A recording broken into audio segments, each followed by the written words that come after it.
사사기 15장 18절과 19절의 말씀입니다. 사사기 15장 18절 19절 구약성경 388쪽에 있습니다. 사사기 15장 18절과 19절 두 절의 말씀 함께 봉독하도록 하겠습니다. 삼손이 심히 목이 말라 여호와께 부르짖어 이르되 주께서 주의 종을 통하여 이 큰 구원을 베푸셨사오나 내가 이제 목말라 죽어서 할례 받지 못한 자들의 손에 떨어지겠나이다. 하나님이 레이에서 한 우묵한 곳을 터뜨리시니 거기서 물이 솟아나오는지라 삼손이 그것을 마시고 정신이 회복되어 소생하니 그러므로 그 샘 이름을 엔학고레라 불렀으며 그 샘이 오늘까지 레히에 있더라. 아멘. 오늘도 주님과 함께 하루를 시작하시는 우리 모든 성도님들 하나님께서 하늘의 은혜와 평화 가득 부어주시길 주님의 이름으로 간절히 기원합니다. 오늘 본문의 말씀 통해서 함께 은혜 받겠습니다. 삼손의 이야기인데요. 삼손은 사사기에 등장하는 12사사들 중에서 이제 마지막 사사입니다. 이 사사시대의 사사들을 통해서 하나님께서 각 사사들마다 주시는 영적 교훈이 있었는데 오늘 삼손을 통해서는 하나님이 어떤 교훈을 주시는지 함께 살펴보도록 하겠습니다. 사사기에서 삼손의 이야기는 이제 분량으로 보더라도 이제 가장 많은 분량을 차지하지요. 동시에 이 삼손은 이스라엘을 대변하고 있다. 우리가 이렇게 이해할 수 있습니다. 하나님과 이스라엘 사이의 관계가 어떠하고 이스라엘은 하나님 앞에 어찌 살아야 되고 이스라엘이 하나님을 거슬렀을 때 어떤 일들이 일어나는지 이 삼손의 이야기가 압축적으로 보여주고 있다. 이렇게 이해할 수 있습니다. 우선 삼손이 어떻게 부름을 받았는지부터 한번 살펴보면 삼손은 태어나기 전부터 부름을 받은 사람이었습니다. 그러니까 하나님께서 은혜로 먼저 선택한 사람이었습니다. 이스라엘이 그렇잖아요. 이스라엘이 하나님 앞에 먼저 눈에 띈 것이 아니라 하나님이 먼저 그를 주목하여 보시고 선택하여 불러 세우셔서 당신의 특별한 역할과 사명을 부여하셨잖아요. 삼손이 그랬습니다. 삼손이 태어날 때부터 하나님의 능력과 은혜로 태어났다는 것을 극적으로 이제 보여주는 장면이 무엇이냐면 삼손의 이제 부모가 마노아라는 아버지가 마노아라는 사람이었는데요. 그의 아내가 출산하지 못하는 상황에 있었습니다. 출산하지 못하고 있을 때 여호와의 사자가 마노아의 아내에게 먼저 찾아와서 네가 아들을 낳게 될 것이다. 그러니 너는 포도주도 삼가고 독주도 삼가고 부정한 것들도 다 삼가라. 그리고 아들이 태어나거든 머리카락을 잘라내지 말아라. 이렇게 명하셔서 미리 이렇게 점지를 해준 것이죠. 그리고 그 아내가 남편에게도 이야기하니 똑같이 남편에게도 그 말을 건넵니다. 그러니까 임신하지 못하는 여인에게 하나님의 은혜와 능력이 임하여 출산하게 된 아들이 삼손이에요. 근데 태어날 때부터 하나님은 그를 구별하라 해서 그를 나실인으로 칭합니다. 이제 나실인이라고 하는 말이 뭐냐면 거룩하게 분리된 이런 의미예요. 처음부터 하나님께 거룩하여 분리되어 구별된 존재로 그렇게 태어난 것이 삼손입니다. 근데 이스라엘이 그랬잖아요. 이스라엘을 하나님이 은혜로 붙잡아 주신 이유는 그들을 구별해서 하나님의 친 백성이 되게 하시려고 그들을 구별하셨잖아요.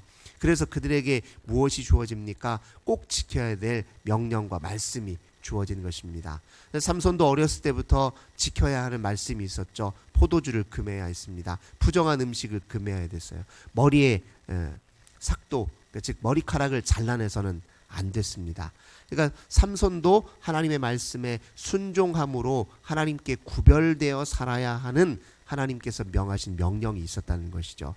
사실 삼손의 힘의 원천은 바로 여기에 있었습니다. 우리가 이제 일반적으로는 머리카락에 하나님이 신비한 능력을 부여하셨다 그렇게 이제 이해하기 쉬운데 사실은 머리카락을 자르지 말라라고 하는 하나님의 명령을 지켰기 때문에 그 명령에 입각해서 하나님이 삼손에게 영을 부여하시고 그 여호와의 영에 붙들리니까 그가 힘을 강하게 쓸 수 있었던 것이거든요. 그래서 삼손의 이야기에 보면 곳곳에 여호와의 영이 갑자기 임하심에 이런 표현이 등장해요. 14장 6절에도 보니까 여호와의 영이 삼손에게 강하게 임하니 사자를 염소새끼처럼 찢었다, 그런 장면이 나와요. 14장 19절에도 여호와의 영이 삼손에게 갑자기 임하시니, 그렇게 표현이 나오죠. 또 우리가 15장 오늘 14절 보니까 여호와의 영이 삼손에게 갑자기 임하심에 그의 팔 위에 밧줄이 불탄 삼과 같이 결박되었던 손에서 끊어진지라. 힘의 비결이 어디 있습니까? 우리는 머리카락에 있다 이야기하지만 머리카락을 자르지 말라는 하나님의 명령을 순종하여서 하나님이 그에게 영으로 임하시니 그에게 힘이 생긴 것이거든요.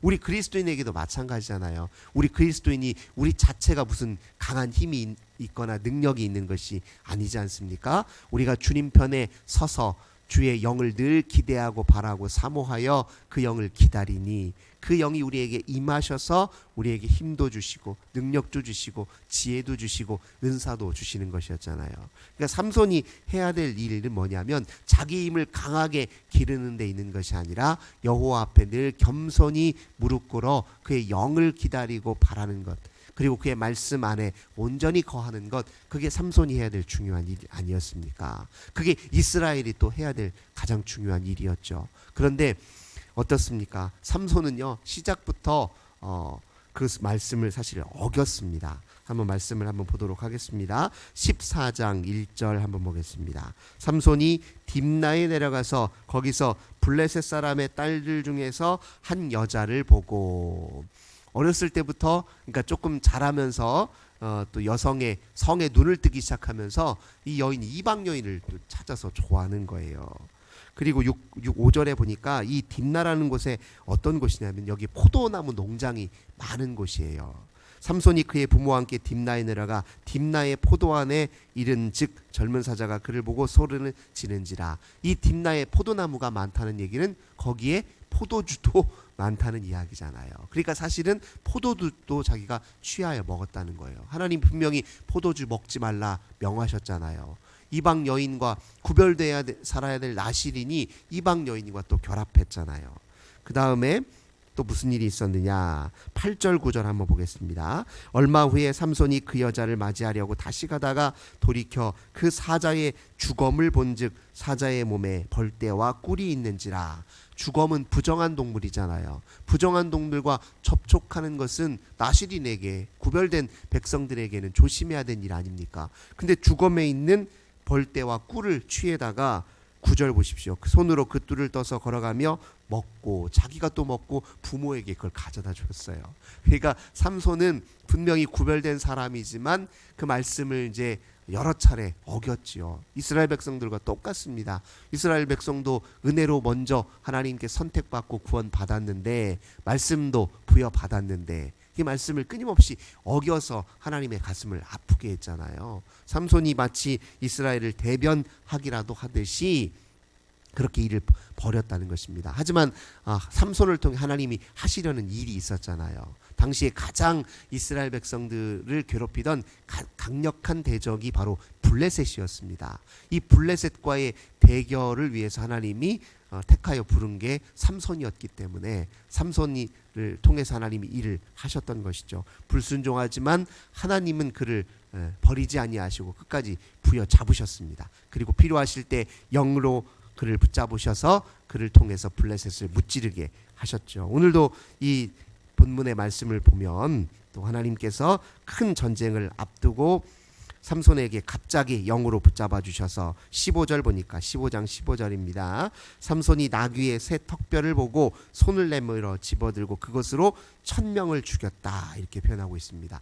블레셋 사람 1000명을 나귀의 새 턱뼈로 무찔렀다는 것이죠. 이 힘도 어디에서 나왔다고요? 여호와의 영이 갑자기 임하셔서 하나님 그렇게 사용하셨어요. 그렇게 다 전투가 끝나고 나니 오늘 본문에 보니 삼손이 목이 말랐어요. 심히 목이 말랐다 표현합니다. 제가 이제 큰 구원을 이루어서 목이 말라 죽게 생겼으니 주님 제게 이제 마실 물을 주소서 이렇게 간구했던 것이죠. 여기서 이제 간절히 간구하고 구하는 이 갈망, 목마름이라고 하는 것은 영적 상징적 의미를 가지고 있어요. 이게 사실 삼손이 취해야 될 가장 중요한 자세라는 것을 보여주고 있습니다. 그가 강하게 스스로 의기양양할 때 오히려 그는 가장 약하지요. 그러니까 실수하고 넘어지죠. 스스로 아무 문제 없다, 나는 강한 사람이다, 누가 나에게 대적하랴 라고 이런 의식을 갖고 살아갈 때 그는 여자의 유혹에 넘어갔죠. 포도주의 유혹에 넘어갔단 말이에요. 하지만 목마른 순간, 가장 애타는 순간에 하나님을 가장 간절히 구하고 그런 순간에 하나님의 영이 충만히 임하는 것이거든요. 그걸 오늘 상징적으로 보여줍니다. 만약에 삼손이 자꾸 하나님을 잊어버리게 되면 그의 힘의 원천은 사라지게 되어 있습니다. 16장에 나오는 들릴라와 이야기가 그걸 상징적으로 보여줍니다. 삼손이 블레셋 들릴라라고 하는 여인의 또 유혹에 넘어가잖아요. 그의 편에 서면 왜 이렇게 잠을 잘 잡니까? 이제 들릴라가 삼손에게 항상 물어요. 당신의 힘의 원천이 무엇입니까? 이렇게 물어요.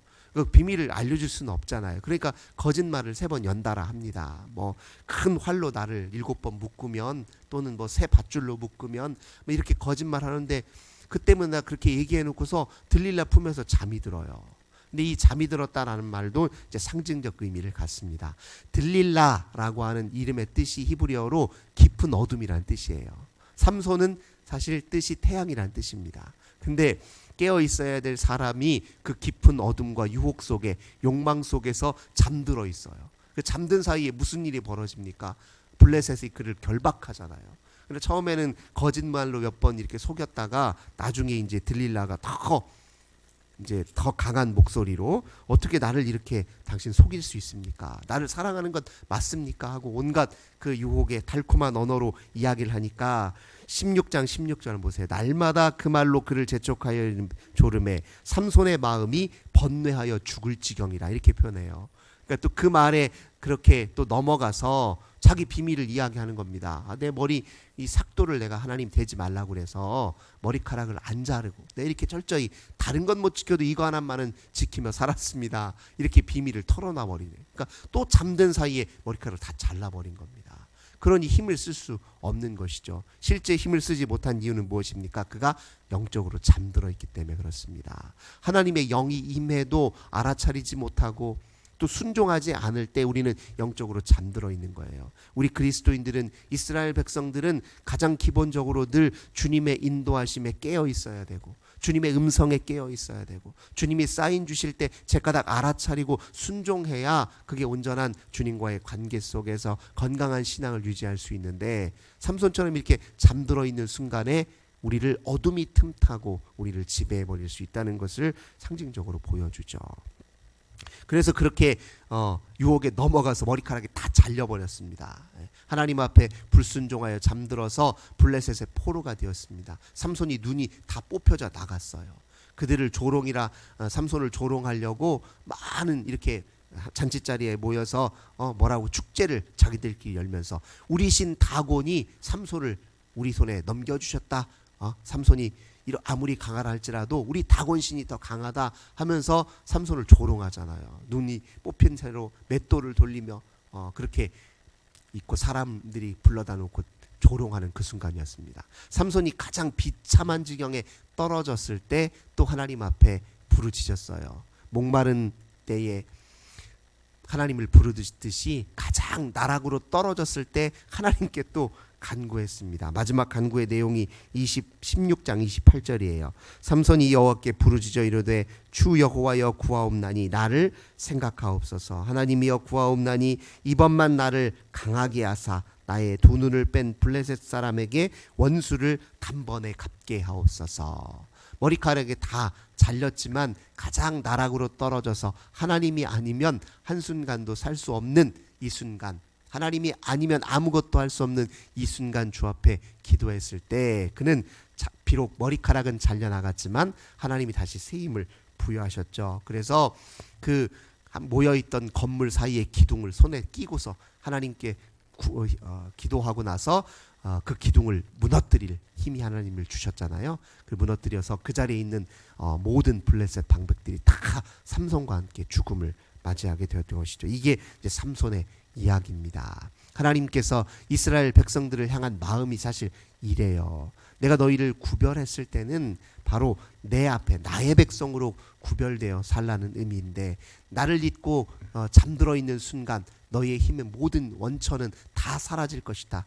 너희들이 갖고 누리고 있는 모든 것은 나를 잊는 순간에 다 아무것도 아닌 것처럼 허망하게 저 공중에 흩어져 버리고 사라져 버릴 것이다. 그러나 나를 기억하고 나를 의지하는 순간 너희는 모든 것을 가진 사람처럼 그 누구도 너희를 꺾을 수 없을 것이다. 삼손의 이야기를 통해서 이게 확인시켜 주고 있는 것입니다. 우리가 세상에서 우리 자신의 강함을 자랑하는 것은 어리석은 일이고, 우리는 우리 곁에 있는 하나님을 자랑하며 살아야 될 사람입니다.